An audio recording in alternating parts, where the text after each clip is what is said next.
Okay, we're good. All right. Good morning, everyone. My name is Chet Parsons. I'm Director of Transportation at Plan RVA, RRTPO, and we're support staff for the Central Virginia Transportation Authority. This is I guess this is a welcome back. This is our RRTPO Public Transportation Workgroup. We have not met for a few months, but this is a standing committee that is available to convene when necessary, when requests are made. And that is the reason for today's meeting. We are here today to really focus on planning effort that GRTC has underway related to microtransit.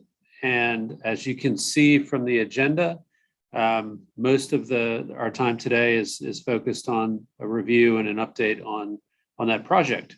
I would like for us to, we don't need to take roll, but let's go and give everybody a chance to introduce themselves. We do have a number of guests on the screen with us today. And since everyone's screen is different, I will just go ahead and call out people and just take a minute to introduce yourself and who you represent. Let's start with Lisa Guthrie. Lisa Guthrie, representing New Kent County on the CTAC and also serve as Executive Director of the Virginia Transit Association. Thank you. Great. Darona. Good afternoon. I'm Dyrona Moore-Clark, the Administrator for the Office of Equitable Transit and Mobility for the City of Richmond. Great, thanks. Joe Vadunas. Hi, I'm Joe Vadunas. I'm a transportation engineer with Hanover County. Welcome, Joe. Sharon Smidler. Hi, Sharon Smidler, Henrico County Transportation Development Division Director. And if you don't mind, I'll throw it to two other Henrico County employees who are very knowledgeable in transit. Todd Yore. Morning, Todd Yore, Henrico Public Works. And Ashley Austin. Good morning. This is Ashley Austin. I'm the transportation planner in Henrico County. Thank Great. you. Welcome. Gary Mitchell. Yes, Gary Mitchell, transportation planner and zoning administrator for Charles City County. Great. Thanks, Gary. Brett Chardine. Good morning, everyone. Brett Chardine, Deputy County Administrator for Community Development in Powhatan County. Awesome. Chessa. Hello, everybody. Chessa Walker, Assistant Director of Transportation for Chesterfield County, and I believe Barb Smith will probably be joining us at some point too. Okay, great. Adrian Torres.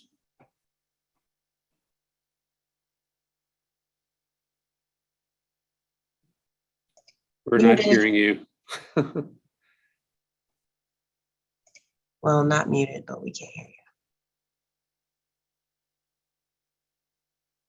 Okay, we'll come back. Kelly Leduc.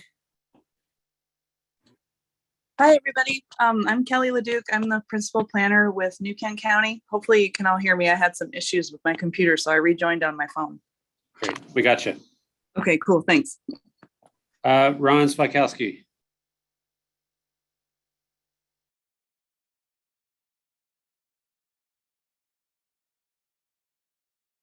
All right, Ron, you're muted, but if you're having issues, we will circle back. Let's go next to Rhonda Russell. Good morning, everyone. Chet, I just joined, so I'm not sure what you all are. Are you introducing yourselves, or yeah, what are we doing? Just tell us who you are. Okay, I'm Rhonda Russell. I'm with Charles City County. Great, thanks.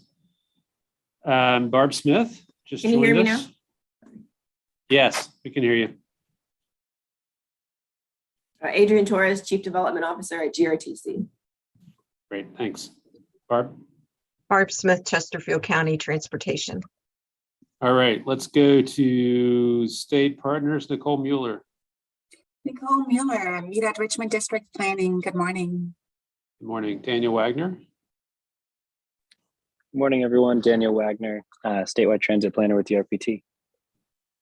Great, thanks. And now I believe all we have left is the consultant team. Nick, do you want to go first? Hi, Nick Britton with Michael Baker International, working with GRTC as a consultant, member of the consultant. Great, thanks. Alana? Good morning. This is Alana McKeeman. I'm with Foursquare Integrated Transportation Planning, and we're partnered with Michael Baker on this project. And I'm joined by my coworker, Matt Bewley, who will be taking notes for me. Hi, Matt. Do you want to introduce yourself? I think Alana did. Okay. That's who I am. All right. Did I miss anybody? Hey, John? John Yeah. O'Keefe with Ride Finders here, and I'm an account executive, and I've been working with Nick and his team as well as GRTC on this microtransit project as well. Awesome. And Ron? Yeah, Let's circle back. I haven't been able to say anything at this point. I had problems with my computer with sound, hearing anybody, but I'm sitting in just to kind of get some of what you all are doing up there. We may want to do something like that down here too. Great. And Ron is with Tri-Cities MPO. So thanks everyone for the introductions. We do have a public comment period on the agenda, but I do not see any members of the public joining us. Actually, I'm going to try and promote Nora Amos from the town of Ashland, who is joining us. And then without further ado, let's move into item 3. And I will cede the floor to Adrian to introduce item 3A, development of the 30 zones. All right. Thank you guys for joining us. This is a follow-up to the meetings we had with all the jurisdictions in the winter, where we went through kind of the zones that came up through the data. We refined them with you guys. And now Alana, as well as Nick, will go into kind of the recommendations and the profiles that came out of all those conversations. The goal, if there's time, is to kind of go through all of them and end up kind of prioritizing those with all of the jurisdictions. And the ultimate goal is to pilot some of the zones within FY24. And I'm going to hand it over to Alana. I guess Nick is going to kick it off, actually. I guess, Adrian, just for the run of show today, how do you want to handle questions? Do you want to wait until we get through a certain point, or? No, let's keep it interactive. It could be more of a discussion. Alana does have some questions that she has thrown in there throughout to engage. But if you guys have things that come up or have questions as we go through, just throw them out. Got it. Yeah, Thanks. there are breaks in the presentation where questions that were designed for questions. So. All right. Thank you, everyone. I appreciate your time this morning to go over this. We've been working with GRTC for a little bit now on a study to potentially bring microtransit to the region. Microtransit, as some of you may be familiar with, is a very specific type of transit, and it's unlike anything that's, well, specifically unlike anything that GRTC is offering now. However, it is being used elsewhere in the state, and it is increasing in popularity across the country in terms of making mobility options for people much more efficient, and for both the user and the operator as well. So the purpose of this study really is to look at the region-wide. So we're not just looking at GRTC's specific market right now. We're looking region-wide across Richmond, where microtransit may be feasible, and where, if it is feasible, how that should look, how it should operate, what the parameters of that service would be. So we had 3 main elements as part of the study analysis. The first one was engagement. We had a public survey at the end of last year, and we met with the jurisdictions and providers across the region. So that included GRTC, but also Bay Transit, which does operate in New Kent and Charles City. And then we also met with Ride Finders, Access Chesterfield, and then Hanover Dash to look at the different markets there are for transit. And again, Dash and Access Chesterfield do fill specific niches in that kind of the mobility needs. But the idea of microtransit is that it kind of complements the whole suite of different transit options. So As during that engagement, on the other side of the coin, we looked at a lot of the quantitative data that lends itself to transit usage. Looked at the demographics, markets, travel patterns, and analysis. That includes origins, destinations, job centers, things like that. And then we did a qualitative analysis. So Foursquare really led a large research kind of into other microtransit providers across the country that are similar in possibly scope and size to Richmond and Richmond's market.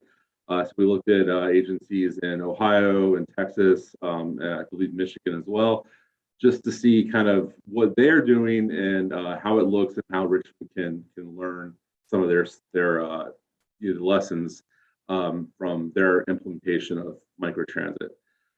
So as Adrian mentioned, we have identified a fair amount of zones, and of a large pool of zones, we've kind of ranked and prioritized a few of them. And the ultimate goal here is to get GRTC a potentially 2 or 3 pilot projects or pilot zones for microtransit. And so this kind of the goal here and in the next steps are really identifying those pilot candidates and then determining what the parameters of that service will be, what it'll look like. That includes things like hours, how many vehicles, even some of the finer detail like branding and stuff like that. So we'll be looking at kind of, how it's implemented and moving forward based on the needs identified both through the data and then through engagement and the qualitative analysis. Next slide. So real quick, and we have time for questions, of course, but as far as what microtransit is, the easiest kind of baseline to think of is Uber and Lyft. It is a technology-oriented, technology-based service where you call a vehicle and that vehicle comes to pick you up at a location and takes you to another location. Transit and microtransit look a little differently. You're not guaranteed a solo trip like you would be with Uber or Lyft. There's a fare involved that's different than based on different metrics. And then the service is open to the public. So it is truly public transit. And it looks a little different than Uber and Lyft, but in terms of like what that kind of usage is, that's a good place to start thinking about how this looks.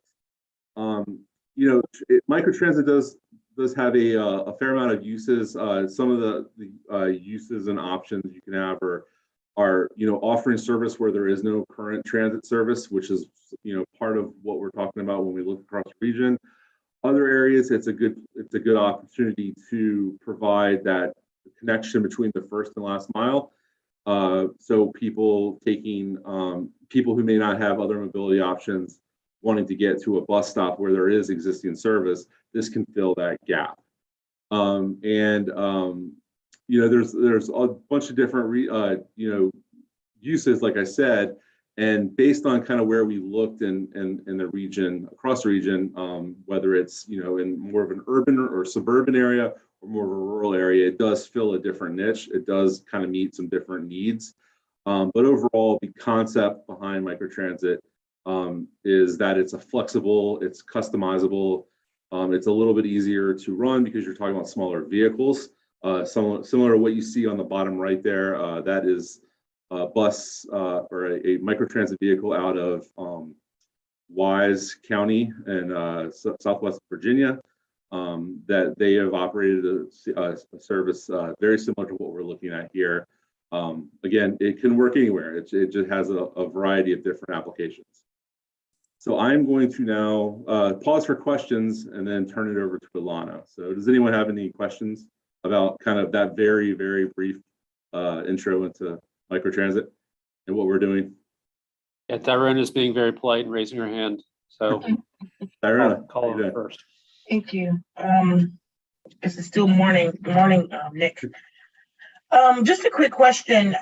When you describe the on-demand, I guess my question is, how does it integrate or looked at by FTA? Is it kind of similarly like the CARES program? I just have that question.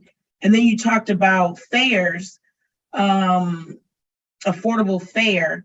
I guess I guess when we get further talking about the pilot, being that it's in the state of zero fare, is a fare being proposed for the pilots?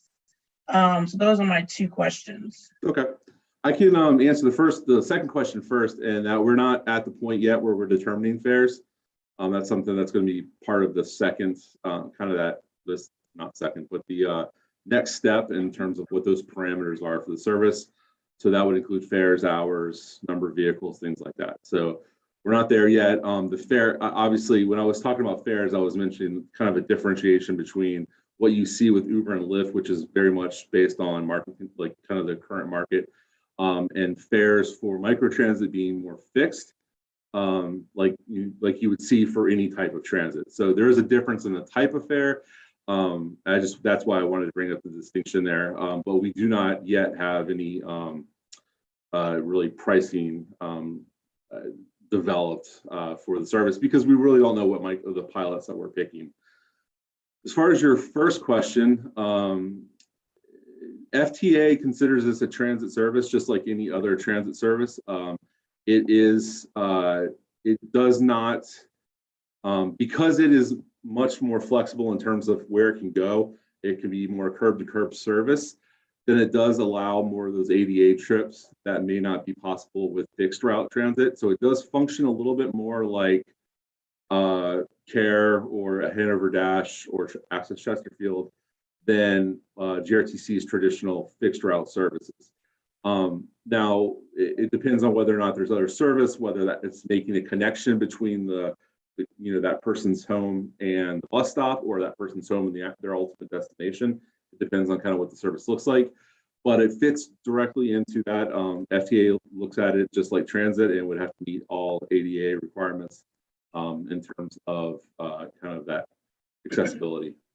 Yeah, thanks. And I was actually specifically kind of asking about, I guess, the eligible use under 5307. So it would be literally using only CVTA dollars, or was some of the operations planned to use federal and state dollars?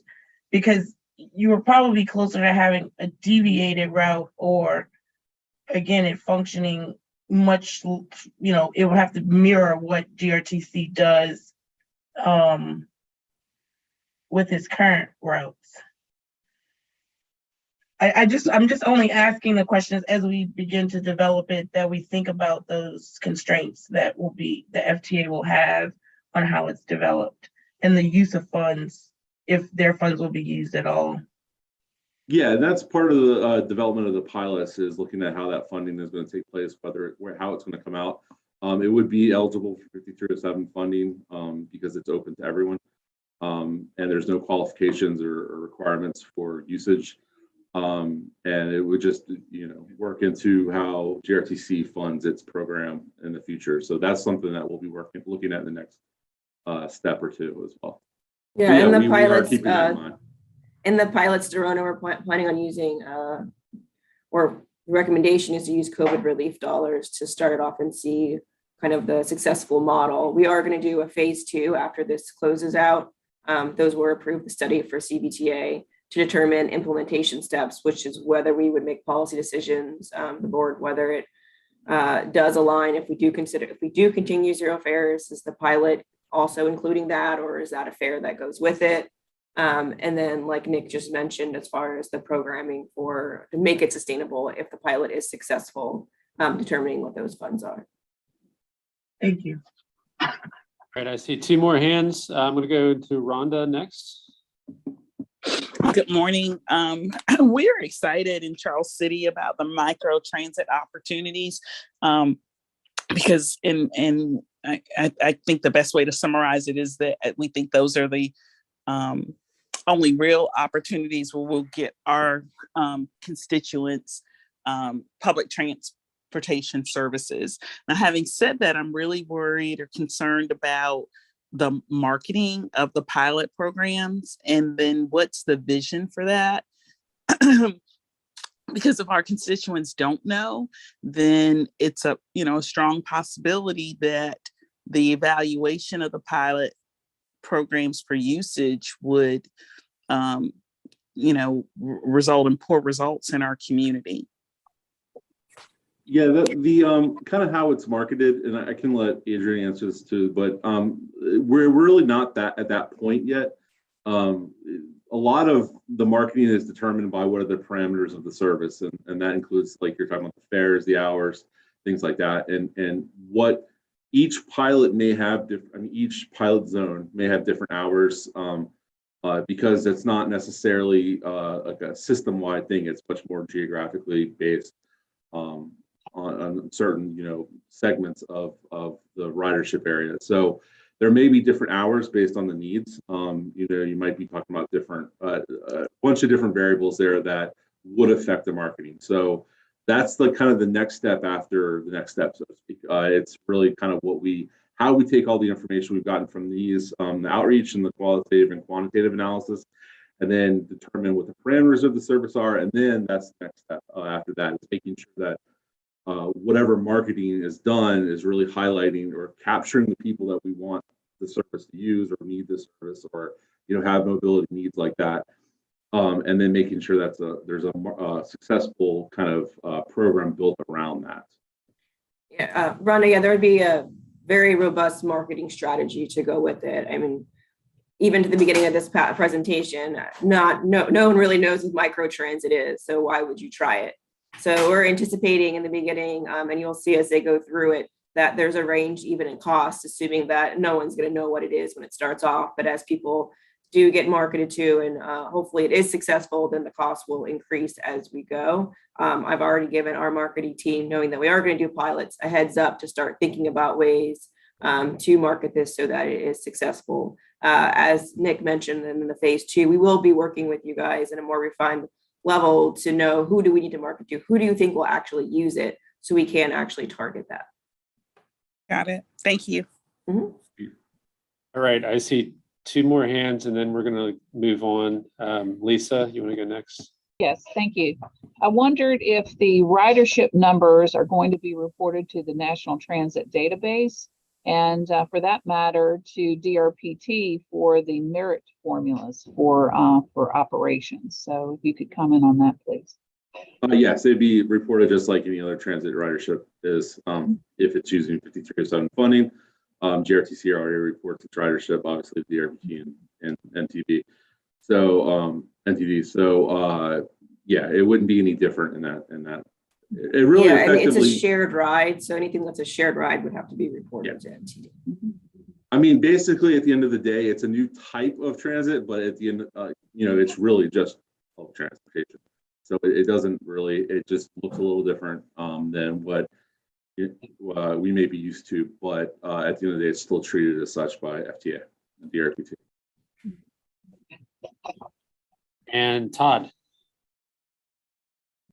So since this service kind of overlaps or mirrors a little bit Uber type services, I was wondering if in other market where microtransit has been put into place, if there's been any pushback or opposition from Ubers and Lyfts and other rideshare type companies. I have not heard of that necessarily happening, mainly because it tends to, I mean, there's a little bit of overlap, but it tends to be a different market. I may let Alana complement this answer a little bit, but just in terms of like pushback, the fare structure is different.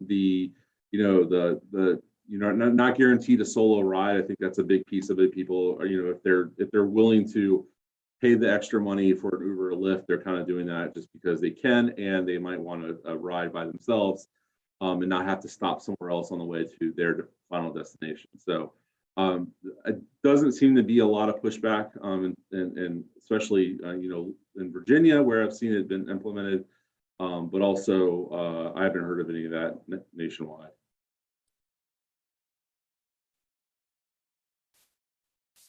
I would agree with that. And I would just, this is not what we're proposing, but there are places where Uber and Lyft are actually providers of microtransit service as well. Should I keep going then? I'll jump in on the recommendations. Okay. All right. All right. So just a little bit about our methods. This is a very high level. Happy to share more details for those interested. But at a high level, what we've done to identify these preliminary zones that we're seeking your input on is first look at all the data. So just looking at where we see populations that have need for transit. So we look at things like where they're low income households and zero car households and things like that. We were also looking at, excuse me, for locations in the region that have that right level of density. So places where there's enough density that can support fixed route service, it doesn't really make sense to have a microtransit there to compete with it. But you need enough density that there's actually places to take people to and things like that. So we're looking for locations that have kind of that sweet spot level of density. And then we were also looking to make sure all of our zones had actual destinations within them people would want to get to, so it would be a useful service. So we did this kind of preliminary suitability analysis. And based on that, we identified 30 initial candidate zones for further evaluation. And when we talked to some of you in the jurisdictions in February, we actually asked for some input on this and refined some of the boundaries to determine what these candidate zones would be. So all the areas in red were locations where we identified a zone or potential need that we carried forward for further screening. Then we conducted a prioritization methodology to identify how we would prioritize. We can't implement 30 zones at once. So kind of which areas we thought would be the top candidates for a potential pilot. So we looked at things, again, like where there's low-income and minority populations. We looked for areas that are kind of heavier on the residential side because that tends to generate more trips. We looked at characteristics like intersection density because that tends to be a good indicator of where the land use is more appropriate for microtransit. And we also looked at connections to bus routes because some of our zones are kind of aiming to provide access to the GRTC fixed route network. And we did look at geographic distribution and kind of equity across the region to make sure we were, giving a hard look at least one zone in every jurisdiction. So I want to emphasize the red shown in this map are the zones that we are going to be talking about today. We certainly have not ruled out potentially providing microtransit service in the gray areas in the future. They just didn't rise to kind of that consideration for a pilot level. So I'm going to walk through each of these zones and I'm going to just let you know we're seeking your input on things like, do we need to make any adjustments to the zone boundaries, particularly if we've missed any activity centers based on where we've drawn them. Also, if you have any comments on the spans we've identified or anything else, let me know. So I'll walk through each of the zones, and then I do want to reserve some time at the end to get your opinion also on just which zones you think make sense to prioritize for a pilot. So with that said, I'll jump into our first group of zones. These are the ones that are in Henrico and Chesterfield counties or the city of Richmond. And for these zones, we're recommending a service delivery model in which GRTC drivers and vehicles would be used to operate the service. And GRTC would acquire a technology platform to handle kind of that app-based booking and assigning drivers to provide trips and that kind of thing. And this is, partly due to just these zones being closer to GRTC's facility. So it's, it's not as much deadhead to get the vehicles to where they need to go to provide the service.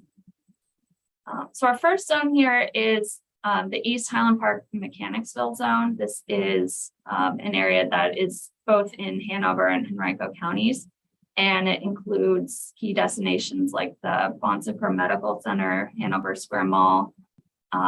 In the future, it could provide connection to that Amazon facility that's going in there, and some of the apartments, library, rec center by North Laburnum Avenue at Watts Lane. So this zone is kind of functioning as for two use cases. One is to provide just circulation within those purple areas to connect people to some of these destinations. And it would also provide access to the Route 91. So someone who lived in any of the purple areas could get the microtransit service and then transfer to that route if they wanted to go to other places in the GRTC system. We think this service should operate from 6 a.m. to midnight based on the level of demand we see. You can see in the purple bar chart there, that's showing the estimated number of trips per hour that we anticipate for the microtransit service. And we think between 1 and 3 vehicles would be needed to provide the service in this zone, depending on level of demand, where, you know, the marketing, like someone mentioned earlier, plays a really critical piece to that, as well as the time of day. All right, so our next zone is the Washington Park Azalea Avenue zone. This one is serving a few different use cases as well. It is providing, obviously, circulation to destinations within the zone. It would also provide connections to some of GRTC's fixed routes. And in this case, it would potentially replace one of the lower performing routes in the GRTC system, which is Route 93. So this zone would provide access to the Brook Hill Azalea Shopping Center, several senior apartment complexes, and the future Amazon facility. And this zone we're recommending operate between 6 a.m. and midnight and would likely require between 1 and 2 vehicles. The third zone is in Chesterfield County. It's the North Chesterfield West zone. This one is also providing circulation as well as connections to 2 different GRTC fixed routes, and would most likely primarily be pulling people from some of those residential areas on the south part of the zone to those retail destinations along Route 360. And this zone we recommend operating from 6:30 a.m. until midnight, the 6:30 to coincide with the operating hours of the fixed routes. And we think would need 2 to 4 vehicles, depending on time of day and level of demand we're seeing. The fourth zone is our Sandston Elko zone. This is it's partly in New Kent County as well as portions in Henrico County. Within the zone, you can see there's destinations like a Food Lion, the Social Security Office, and the VCU Health Emergency Center. And this zone also would provide a connection to GRTC's Route 7, so providing people access into that system as well. This service, we recommend to operate between 6:30 a.m. and 9 p.m. We recommend cutting off the service a little earlier in this case because of the level of demand we're seeing. It's just not high enough past 9 p.m. Oops. Sorry. All right, there we go. And we think this zone would require between 1 and 2 vehicles to operate. Next one, Wood Lake Zone. This one is also in Chesterfield County, I think just south of the previous Chesterfield one I showed. This one is providing a connection to the Route 82, as well as obviously internal circulation between residential areas and destinations such as shopping along Hull Street Road, the Commonwealth Center Mall, and Cosby Village, among others. This service, we think there's enough demand there to operate between 6:30 a.m. and midnight, and it would require between 2 and 4 vehicles. And finally, the last zone in that group of zones that we're recommending that GRTC operate directly is the Short Pump South zone. And this one's kind of interesting. We're actually providing 2 scenarios for this. We identified this as a zone that made a lot of sense to serve. But when we looked at it further, it was really too big to be able to kind of manage the demand effectively. So we've looked at a couple different scenarios. What you see here is what we're recommending is taking that entire purple area and actually dividing it into 3 zones. So you've got the north one there that is providing those connections to Route 19 along West Broad Street and Route 29. And then the areas in the south and the east would also provide at least one connection to a fixed route. And so we've tried to make sure there's at least kind of one shopping destination within each zone, as well as that connection to fixed route. So we think the north is the area that has kind of the most suitability that we'd recommend before the other 2, but we think this entire area is potentially suitable for microtransit. And then this is the alternative way to kind of slice up this area to manage the demand in that circulation. This is there's kind of this west area here, the central zone and the east. And so we'd still be providing at least one connection to a fixed route per zone, but we're just dividing it here a little bit differently. So just to summarize here, all the zones that I've talked about so far, that would be GRTC operated according to our recommendation. are shown here. Just kind of a summary of some of the characteristics I talked about earlier. We're showing forecasted annual ridership as well as estimated annual operating costs. And I will emphasize for the operating costs, it's a wide range because we just don't know what the level of demand would necessarily be at first. And so we're kind of just trying to make sure there's an expectation that it could be on the higher end of the cost range, but won't necessarily be. I see there's a question from Barb.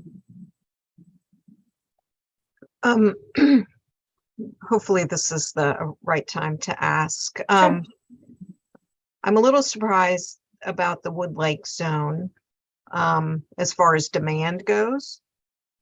And I was also just wondering if you can talk a little bit about the area between 360 and Route 10, and also the area around Hopkins Road. So Hopkins Road and Route 1. I would have expected to see more demand in the potential for connecting to existing GRTC service in those areas, like 360 Walmsley, and then Hopkins Road to Route 1. You know, the 82 is an express service. So it's not really connecting people to the local service. Okay. So you're saying you're a little surprised there's demand there, but then also it would make sense to connect people to more fixed routes. Am I understanding that? Yeah, I'm surprised with this particular Wood Lake zone. I'm surprised that there would be demand to support microtransit here. Okay. But maybe I'm missing something. And then moving away from this particular zone, I'm surprised that some other areas more on the east side of our county weren't prioritized over that Wood Lake zone. Okay. So would you mind just mentioning some of the areas you think can you pull up the we should map take a with that had all the yeah. gray and red zones on them? Yeah, sure. Here we go. It's not. Yeah, so see how there's the gap between that Hull Street, North Chesterfield West, and then that gray guy that's on to the right of it?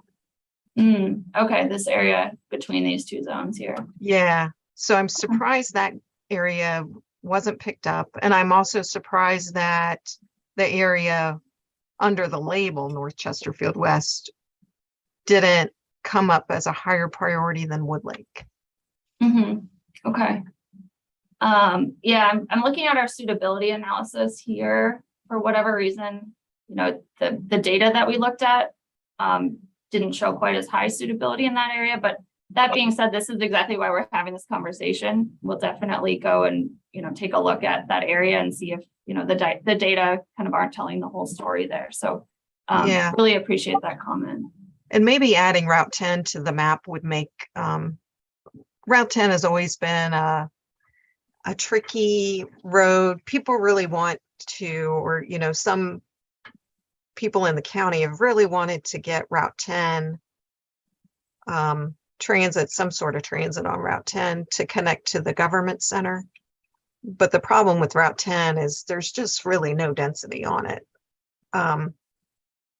But on both sides of it, like I was saying, kind of between Route 10 and Hall Street, there's a pocket with Walmsley, and then there's this other thing happening over by Hopkins Road.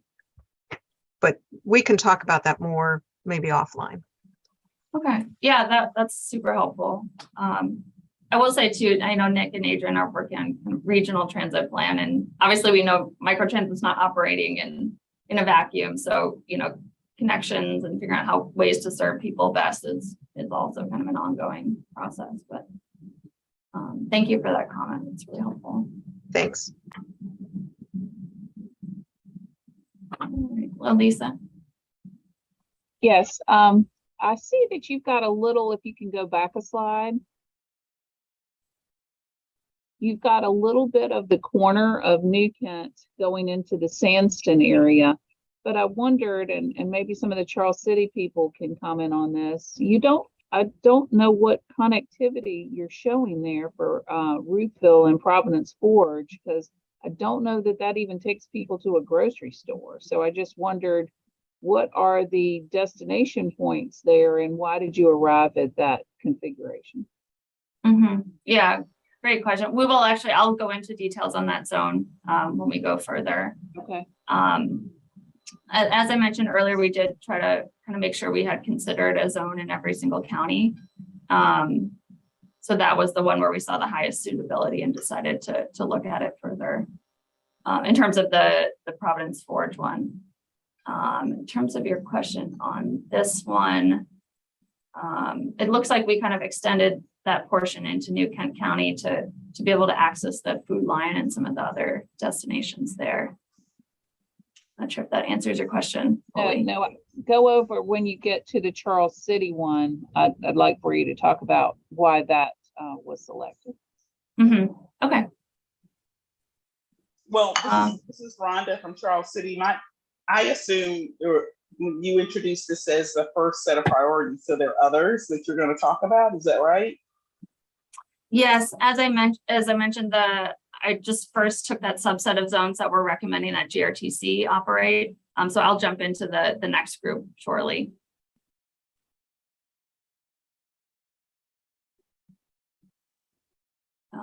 Okay, because I'll keep going. We'll definitely circle back on these. They're great comments. Okay, so the remaining 4 zones we have here, these are in town of Ashland and then Goochland, Powhatan, and Charles City counties. These are ones that we would recommend were this group to decide, and others that it makes sense to move forward with considering these for a pilot. We would recommend that these be operated through a turnkey operation service model. So under that service model, GRTC would contract with a vendor or an operator to supply the technology, vehicles, and drivers to operate the service. So GRTC's role would really be to define the service parameters and requirements and then oversee the performance. So the first of these group of zones is our Ashland zone here. This one obviously does not provide a connection to a fixed route. So mostly this is providing circulation and access to destinations for this area. Some of the activity centers in this area are Randolph-Macon College, the Ashland Junction Shopping Center, and the Ashland Hanover Shopping Center. And this service, based on the level of demand our models are projecting, we would recommend operate from 6:30 a.m. to midnight and would require between 1 and 3 vehicles to operate. The next one here is in Goochland. This zone, again, no fixed route connection here, but includes activity centers like Food Lion and Reynolds Community College. This is one where we would recommend the service cease at 7 p.m. We're just not seeing adequate demand after that. And we think could probably be operated with 1 vehicle. We've listed 1 to 2 there in case there's a spare needed. But that is this zone. And the second to last zone is the one in Powhatan here. Again, this is kind of providing circulation among key destinations in the center of Powhatan, including Powhatan Plaza and Powhatan County Library. And this one we would recommend operate 6:30 a.m. to 7 p.m. based on the amount of demand we see here in our model. And yeah, I think probably could be operated with 1, maybe 2 vehicles during peak periods, but mostly 1 vehicle. And finally, that last zone, that Providence Forge Ruthville zone, this would be obviously also circulation. The destinations included, as we've drawn the boundaries now, are the Charles City Regional Health Services Office, the Social Services Office, and the Public Library. And this is definitely a zone where we're seeing the least demand. And so, this is exactly why we're kind of want to talk to you all and figure out where maybe we could update the boundaries to include more destinations. Another thing that we are cognizant of is the fact that Bay Transit is serving this area with demand response service that's open to the general public. So we would just want to kind of think about how those services would should they overlap and should they coordinate and things like that. But yeah, our model really isn't showing as high levels of demand for this zone. Again, this is Rhonda from Charles City. So the locations, the Health Services Center, the Government Center, and the library, are those like pick up and drop off locations, and our riders that generate in our community could then travel back to the Richmond metropolitan area? Because we're one of the, we wanted what we believe the greatest needs are in our paratransit services and satellite services, where you can get to, say, a transfer station and migrate in the Richmond area after you arrive. Mm-hmm. Okay. Yeah, that context is really helpful. So I think what you're saying is we should look at if there's a way to adjust the boundaries to provide a connection to some other a fixed route service. Convenient locations within the county to access the microtransit services, but then to get connected to the broader transit services, or like, what is it, the transfer stations in the Richmond metropolitan area. Mm-hmm. Okay. And I should, sorry, you had another question in there at the beginning that I didn't address. I think your question was whether those would be pick up and drop off locations. And so what we're envisioning is anywhere within the purple area, someone could summon the trip either by calling in or ideally on the app, and get a pickup at where they are and then get dropped off anywhere else within the purple zone that they would want to travel to.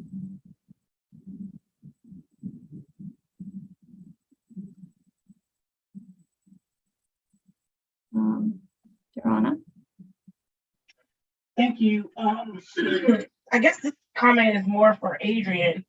It sounds like, Charles City is looking at, I wouldn't probably name it like express route, but maybe something eligible for $5310 to connect to the larger core.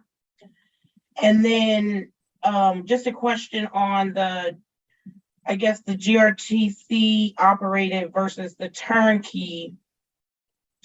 I guess my first question when I think about GRTC operation is about restoring regular service. And does this intersect to, with the pilot, intersect to provide an alternative solution to the restoration of services pre-COVID in some areas?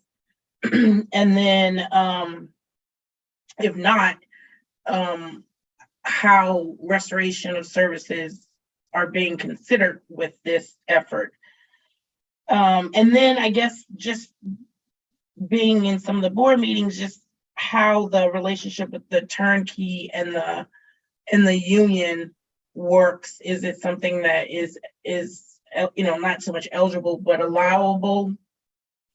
And then finally on the GRTC operation that's kind of tied to the restoring service is the lack of, I guess, drivers and ability to actually implement. So again, I just wanted to raise the questions as, we do look to 24 and hope for the best, but, looking at some of those constraints. Yeah, I think that's what all that stuff would be looked at over the next year, phase 2. But one point is she showed a picture in the beginning of the van. A benefit of that is it is actually a different pool of operators as far as you do not have to have a CDL to be able to drive those vehicles.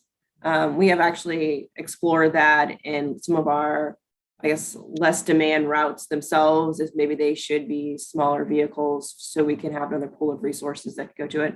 So that's how that would be. It wouldn't be our current operator complement that would be utilized for that. So that would have to be set up, something that we don't necessarily have today.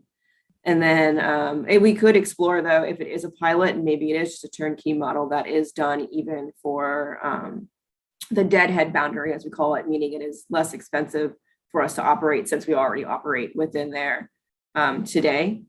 And as far as we do have to look more into if there are any union things that need to be worked out throughout the process. Did I answer all of them? Yeah, I guess the restoration of service. Yeah, that's still a top priority, and hoping that these two efforts are, I don't want to say that they're separate, because as you mentioned, that there could be, like the 93 was on here as a recommendation, that if there is that's one of our lower performing routes in terms of ridership, maybe it does make more sense working through, I guess, the cost benefits of it and the benefits in general, switching that over to a 93, does that switch resources? So working as this is not necessarily as another mobility option that could complement our fixed route service. This is just a pilot. If it works out, maybe we could look at some of the other services to also complement maybe the next fiscal year to do the same with other routes. Thank you. Lisa? Let's see. Yes. I see you've got the third party operator here. So it sounded like you started to talk a little bit about that. And I also wondered how you would coordinate, how GRTC would coordinate with Bay Transit in New Kent and Charles City. So are they at the table? Are they coordinating routes? So how will that work? They were in the initial conversations, but coordination has not been done. It was just more for input in the beginning throughout the process. That would still have to be done to see how we would work together kind of in the same area. And I'll just say on our end, I obviously can't speak to what Bay Transit is, willing to do or looking to do, but we haven't ruled out the possibility that they could be the operator. They are already doing microtransit in the Gloucester courthouse area. So, I think we'll look at all options for that. Yeah, I was going to add, Bay Transit is already doing microtransit. So it's not in Charles City or New Kent right now, but they do have the technology in place, and they're already operating a service that we were looking at right here. So, guys, I have a question. I have a question in the comments, so I can share with you that our board chair is very sensitive and concerned about the references to Bay Transit as a partner to provide services in Charles City through the CVTA dollars, because they're not a partner in that scope.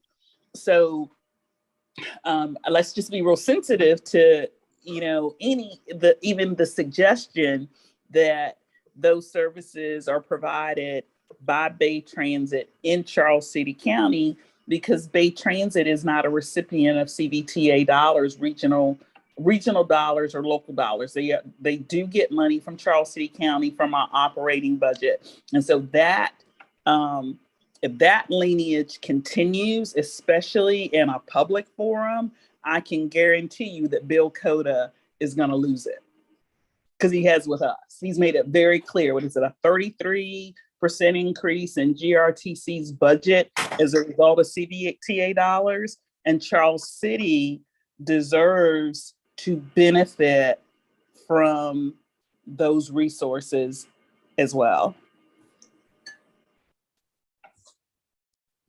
I appreciate you bringing that to our attention. Keep that in mind. Adrian, if there's anything you want to add. I just want to note that the pilot, we planned on using COVID relief dollars just to start it out, and that we will refine the boundaries and work with the jurisdictions as we work through it. Thank you. Chad? Yeah, this is just on the analysis side. I'm sure you guys are aware about Project Rocky. I don't think Goochland is with us this morning, but it's another Amazon-sized fulfillment center at Ashland Road on 64. And I don't know if that's if that was built in. I mean, the news really just kind of broke the last couple of weeks. So I don't know if that would change any of the analysis zones or not. Yeah, we did. That's new news, we probably did not. We find these that, identify these zones a while ago. So, but we can definitely go back and take a look at that. You said Great. 64 Ashland Road? Yes. So yeah, I think that would be in one of the zones that was identified but not prioritized. Okay. So it would be covered and it's in a zone that was identified. Yeah. Todd? So Adrian mentioned, and I think you mentioned in the presentation that there'd be a possibility of replacing the Route 93 with the pilot project for microtransit in the East Highland Park. I'm sorry, in the Washington Park, Azalea Avenue area. Was that factored into the cost estimate?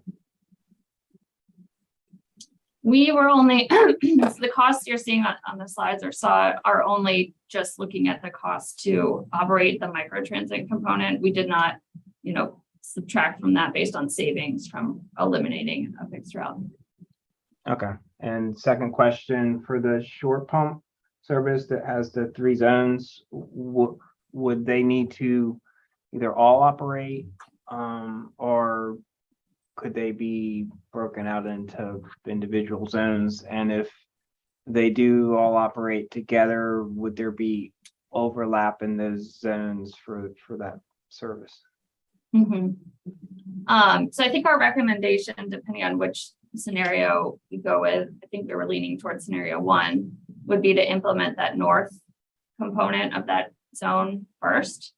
And then, as with everything with microtransit, we would recommend that, GRTC monitor the performance and figure out if there's adjustments needed. There are other services I'm aware of where they have adjacent zones, and the passengers can only make a trip within a zone because we're trying to kind of encourage people to connect to fixed route, again, depending on the context. But the vehicles can actually operate across the zones, and that helps increase the operational productivity. Thank you. I know we're at our time, so I'll just put Adrian's contact information on the top there. Please feel free to reach out. Oh, go ahead. As I also want to note, we had the discussion in the more rural zones. There was the list that was prioritized, but we also included, I don't know if you have that summary slide, but not really, there are more people don't necessarily live in the activity centers as our zones. So we are looking for feedback if it also makes sense to include just the whole county as a potential zone for the more rural areas until it's determined more of the movement, because we're assuming the movement in the models that were run is just because they are going to the activity centers, but where are they coming from? There are costs associated with that. And then of course, it being such a larger area, being the whole jurisdiction, you would most likely have to request a call, not as it would be Uber Lyft, but maybe do the 24, I think we talked about 24 hours might be in the costing to be able to do ahead of time.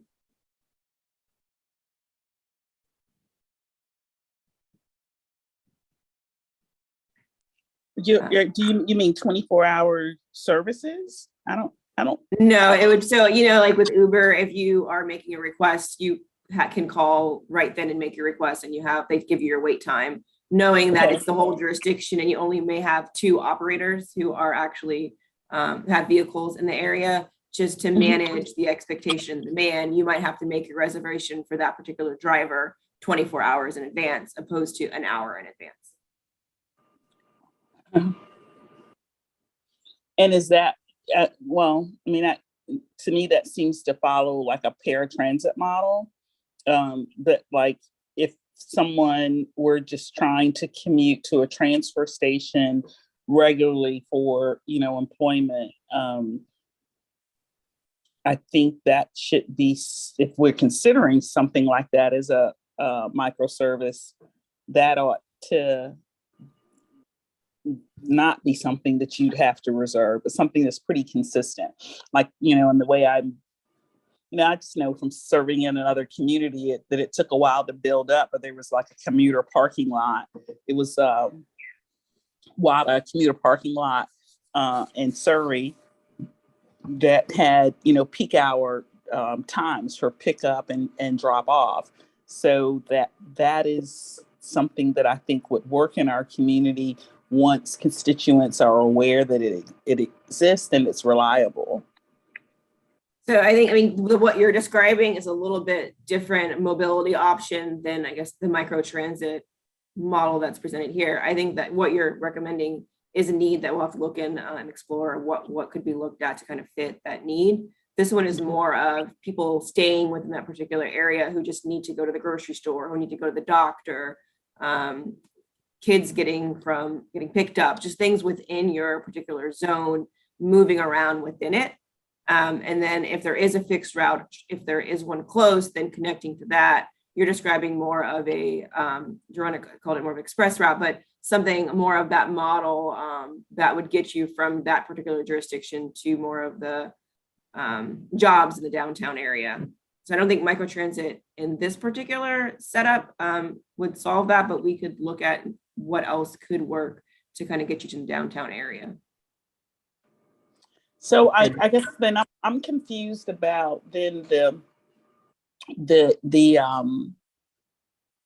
generation of this process, because there was and I apologize, I don't remember the names, but it was a consultant group, and there was a young woman that with a terminal degree, because we were referencing her as Dr. something.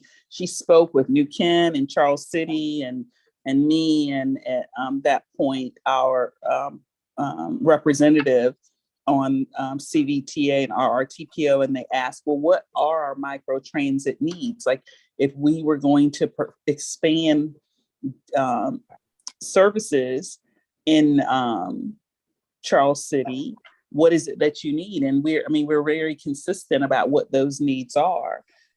So I'm at a loss for how that feedback was provided, and then there's a presentation of a scope of services that doesn't include it, even as an option or a consideration.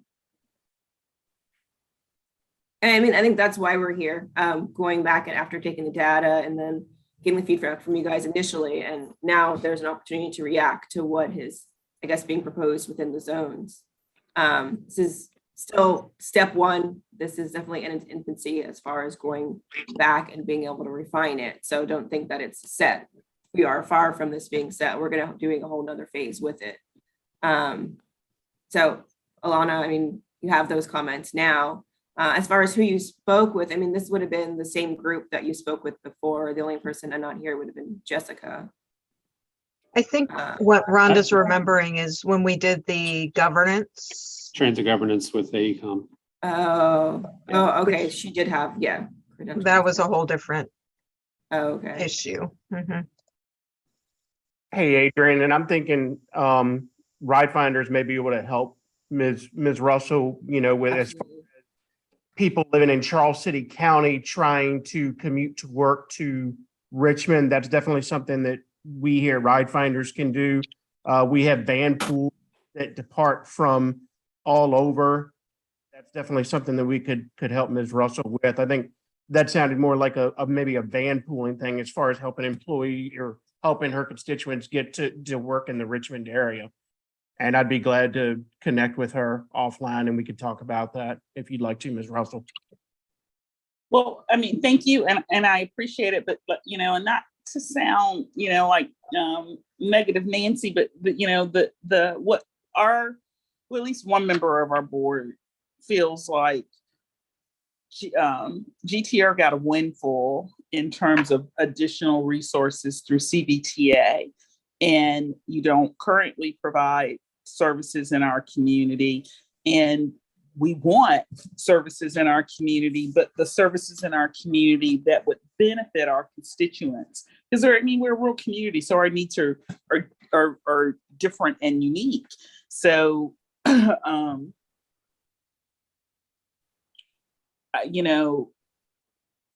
I don't know. We'll see where this goes. But I've heard two things, and maybe I'm just laser focused on it, but I've heard two things that concern me. Bay Transit already offers services in Charles City County. No, we didn't consider the things that you are saying you need, and you've consistently said you need in the scope of microtransit services.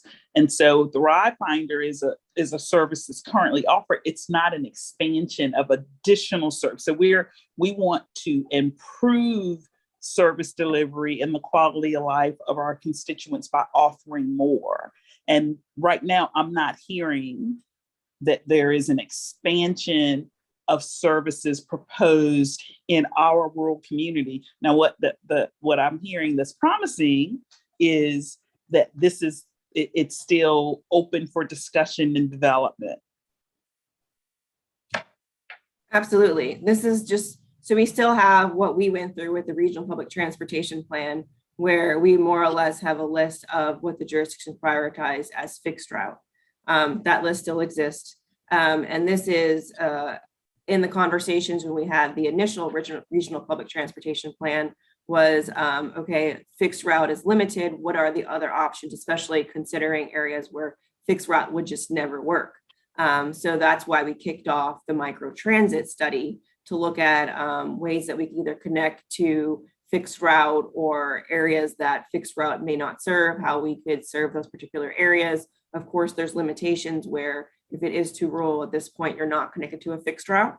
And I think that's kind of the gap where you're at now, where you want to access to the system, but you're kind of far out. So, I mean, I think John's recommendation, I think is good.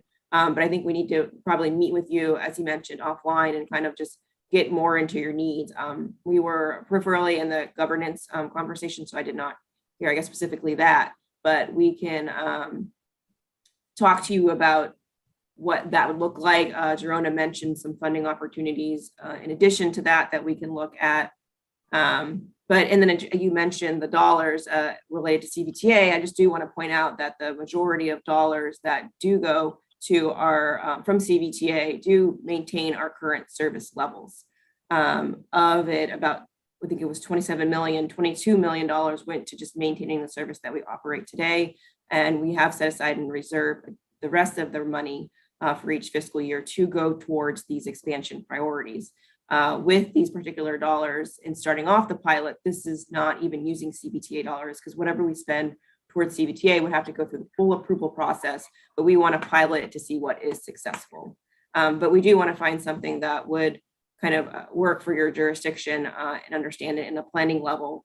If we could work with you offline, Rhonda, and connect with you, that would be great. Okay.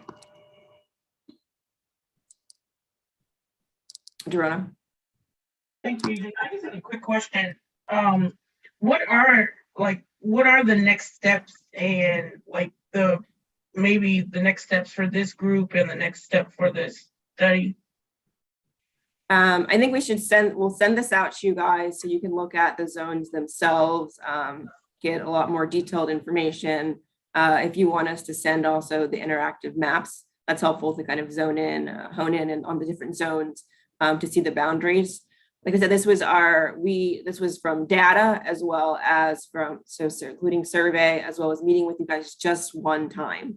So as far as refinement, Barb made a good point, as well as we've heard that, like the Wood Lake one, it's showing areas where people may go for destinations, but if people are, where are they actually coming from? Maybe we do need to include a more robust area to include some of the neighborhoods, knowing that's a lot of neighborhoods in that particular area. And maybe we do need to look at connections greater to the 82 with that particular effort. You guys would know that and help us plan on what next steps need to be done to refine those areas.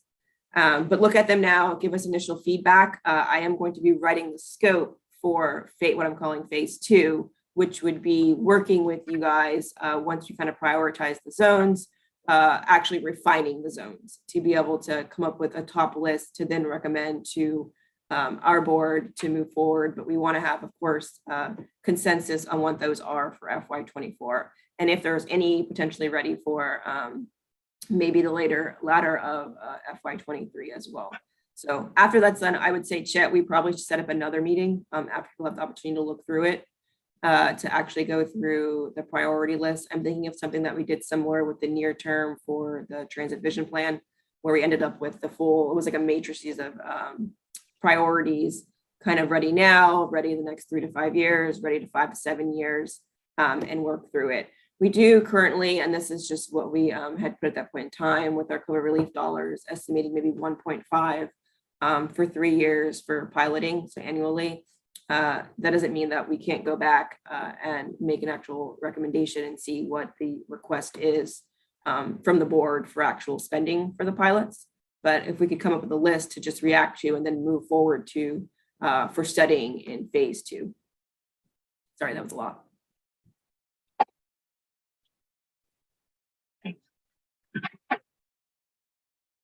Great. I see. Did Lisa have another question?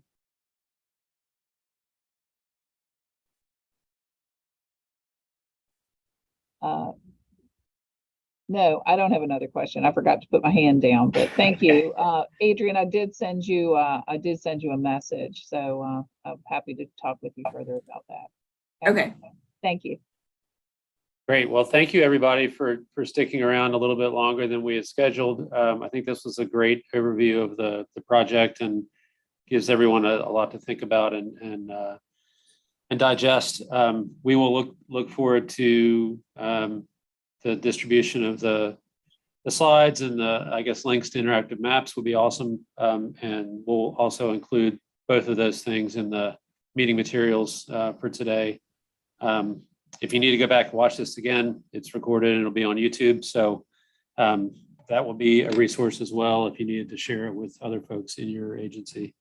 But again, thanks. And we will we'll follow up shortly and look to probably schedule at least one more meeting, if not a couple.